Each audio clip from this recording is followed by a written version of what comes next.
भारत के आर प्रज्ञानंदा एक बार फिर से सामने हैं मैग्नस कार्लसन के। जी हाँ, freestyle chess grand slam Las Vegas में ये दूसरी बार मुकाबला हो रहा है प्रज्ञानंदा और मैग्नस कार्लसन का। और आपको बता दें कि ये टाई ब्रेक जैसा मुकाबला है, बेस्ट ऑफ 2 होने वाला है। अगर उससे परिणाम नहीं निकला तो ये फॉर्मेट आगे बढ़ता जाएगा और ये कार्लसन के पास वापसी का आखिरी मौका है। इस टूर्नामेंट का फॉर्मेट कुछ ऐसा है कि एक बार हारने के बाद आपको वापसी करने का एक मौका मिलता है और उसी का फ़ायदा उठाते हुए कार्लसन जो है वो पीछे से जीतते हुए अब वापस आए हैं ऊपर। और अब देखना ये होगा कि क्या वो लोअर ब्रैकेट से जो है वो कम से कम अभी जो कार्लसन अधिकतम कर सकते हैं, तीसरे स्थान के लिए अधिकतम फाइट कर सकते हैं। एनीवे तो चलिए देखते हैं कि क्या कुछ होगा। प्रज्ञानंदा के पास ये मौका है। सफ़ेद मोहरों से आप देख सकते हो हाथी की पोजीशन नॉर्मल है, ये बिशप भी नॉर्मल है, बाकी और राजा की पोजीशन नॉर्मल है। बाकी सारे पीसेस यहाँ से वहाँ हैं, तो काफ़ी सिमिलर है ये पोजीशन जो नॉर्मल क्लासिकल शतरंज में होता है। और इसीलिए प्रज्ञानंदा ने E4 खेल करके शुरुआत करी है। C6 खेला है यहाँ पर अपने क्वीन को ओपन अप करते हुए। C3 खेलते हुए यहाँ पर प्रज्ञानंदा अपने क्वीन को गेम में लाते हुए यहाँ पर F6। देखिए नॉर्मली F6 अलाउ नहीं होता है, बट यहाँ पे चलेगा। D4 कर दिया प्रज्ञानंदा ने सेंटर लेते हुए यहाँ पर। और E5 खेला है यहाँ पर, अपने बिशप को ओपन किया है मैग्नस कार्लसन ने। मूव आता है F3 और अभी D5 कर दिया। प्रज्ञानंदा ने खेला है बिशप D3। यहाँ पर F3 और F6 से प्रॉब्लम इसीलिए नहीं है क्योंकि बिशप रखा हुआ है नेक्स्ट टू किंग, तो और उसकी वजह से अगर कहीं कोई आक्रमण हो भी तो बचाने के लिए पीसेस हैं। यहाँ पर नाइट आता हुआ ऊपर D6 पर मैग्नस कार्लसन का। और ये 10-10 मिनट का मुकाबला है और यहाँ पर बिशप F2 डेवलप किया है कैसल करने के लिए तैयार यहाँ पर प्रज्ञानंदा। लेकिन देखना ये होगा कि क्या जल्दी कैसल करेंगे या रुकेंगे। यहाँ पर pawn into E4, pawn into E4 यहाँ पर मारते हुए प्रज्ञानंदा। और अब देखना ये है कि घोड़े कहाँ से लेकर के आएंगे खेल में। यहाँ पर बिशप E6 लाते हुए मैग्नस कार्लसन और यहाँ पर कैसलिंग कर ली है प्रज्ञानंदा ने। और अगर पोजीशन देखें, अगर ये नॉर्मल चेस की तरफ बढ़ता हुआ अगर हम देखें तो वाइट फिलहाल अच्छा लग रहा है। नाइट F7 लाते हुए यहाँ पर मैग्नस कार्लसन और प्रज्ञानंदा ने नाइट जो है उसको E3 पे निकाल लिया। उनका कैसल ऑलरेडी हो चुका है, सिर्फ एक मोहरा खेल में आना बाकी है, बिशप E7। और उस लिहाज से हम देखें नाइट E2 और आखिरी मोहरा खेल में आते हुए तो प्रज्ञानंदा की पोजीशन निश्चित तौर पर यहाँ पर अच्छी लग रही है। G6 किया है यहाँ पर मैग्नस कार्लसन ने क्योंकि वो F5 का जो स्क्वायर था वहाँ पे घोड़ा जंप कर सकता था और उस बात को ध्यान में रखते हुए बिशप को शायद इंप्रूव करेंगे इन फ्यूचर। C4 किया प्रज्ञानंदा पूरा सेंटर लेते हुए यहाँ पर। और B6 मैग्नस कार्लसन की स्थिति डेफिनेटली इस गेम में ख़राब हो रही है क्योंकि उनका क्वीन फंसा हुआ है और राजा अभी भी सेंटर पर है। और पॉन स्ट्रक्चर जो है वो बहुत ही अनस्टेबल लग रहा है। यहाँ पर मैग्नस कार्लसन को आगे बढ़ा और जवाब प्रज्ञानंदा ने आगे बढ़ा प्यादा, मैग्नस ने मारा, यहाँ पर प्रज्ञानंदा ने फिर मारा, मैग्नस ने खेल लिया बिशप को D7 पर और यहाँ पर B4 पॉन का प्यादों का तूफान लाते हुए यहाँ पर प्रज्ञानंदा। तो अगर ये मैच प्रज्ञानंदा जीतते हैं तो ये लगातार दूसरी जीत होगी उनकी मैग्नस कार्लसन पर। और हालांकि उसके बाद भी कार्लसन के पास वापसी का मौका होगा अगला मैच जीत करके। क्वीन C7 यहाँ पर आते हुए और क्वीन B3, सो F5 किया है कार्लसन ने यहाँ पर और कोशिश कर रहे हैं कि वो किंग साइड से या सेंटर के आसपास से कुछ करें। लेकिन फ़िलहाल जो पोजीशन है यहाँ पर अच्छी स्थिति में नजर आ रहे हैं प्रज्ञानंदा ने खेल दिया C5। फाइनली ये बहुत ही इंपॉर्टेंट मूव है, पॉन इंटू C5 और pawn into C5, queen into C5। Oh, तो डिस्कवर अटैक को एक्सेप्ट किया है, ये बहुत ही सरप्राइजिंग है।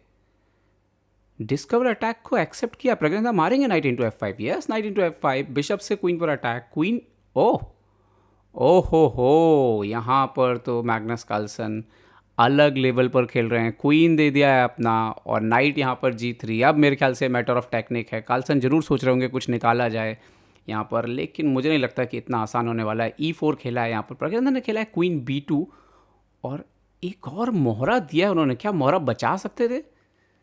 क्या मोहरा यहाँ पर बचा सकते थे? बिशप E2 खेल सकते थे, बट प्रज्ञानंदा ने डिसाइड किया कि नहीं चलेगा बिना मोहरा। शायद क्वीन को अंदर लेके जाना चाहते हैं।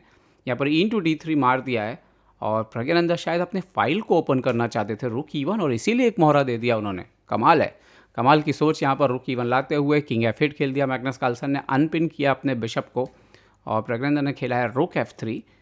और सरप्राइजिंगली एक मोहरा देने के बाद भी, एक और मोहरा देने के बाद भी प्रज्ञानंदा का पोजीशन ही बेटर है क्योंकि मैग्नस का राजा जो है वो काफ़ी कमज़ोर है। यहाँ पर घोड़ा हट नहीं सकता है, आप देख सकते हो।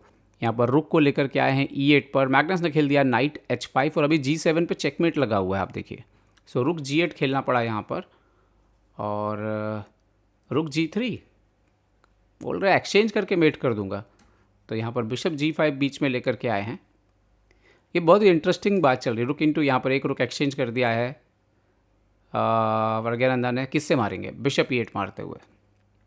और बहुत एक सरप्राइजिंग स्थिति है, बिशप E3 चेक भी आ सकता है, तो आपको थोड़ा संभल के रहना है। आप H4 वगैरह नहीं खेल सकते हो। खैर रुक इंटू D3, प्रज्ञानंदा ने बोला कि पहले तो ये पॉन वन मार लो।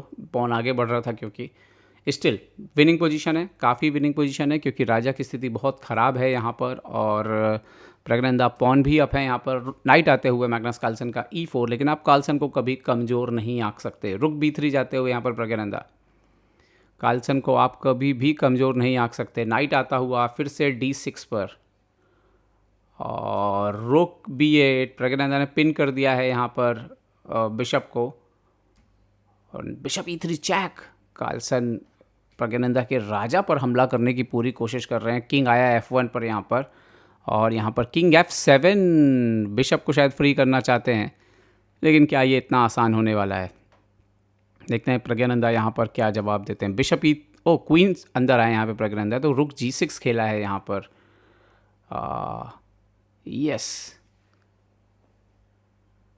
यस क्वीन E5 अंदर आते हुए, और उसका जो जवाब है यहाँ पर रुक जो है वो G6 पर आएगा। यस रुक G6 यहाँ पर आते हुए। देखते हैं कि अब यहाँ पर प्रज्ञानंदा इस गेम को फिनिश कैसे करते हैं। क्वीन H8 जाते हुए, और सवाल पे सवाल पूछ रहे हैं वो कि आप अपने राजा को सुरक्षित करिए। यहाँ पर H7 के पॉन को तो डिफेंड नहीं कर सकते, तो बिशप पीछे लिया। क्वीन इंटू H7, यहाँ पर बिशप G7, क्या और एक्सचेंज करेंगे यहाँ पर प्रज्ञानंदा? नाइट इंटू G7 मार दिया है।